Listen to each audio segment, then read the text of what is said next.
O posilnění poezí mě volá N, jako nová škola.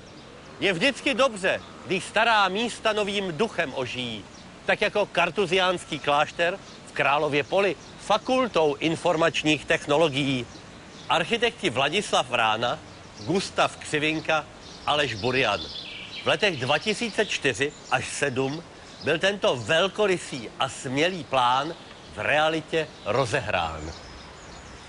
Do barokního areálu s výsledkem víc než zdárným vstoupily prosklené počítačové laboratoře a posluchárny.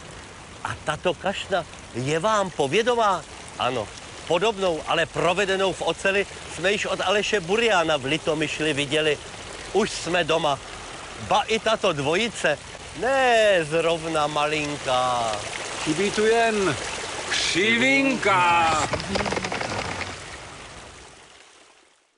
Do průniků pohledového betonu a světla se výtvarná díla studentů ateliéru Petra Kvíčaly promyšleně vpletla. Přívětivé přednáškové sály.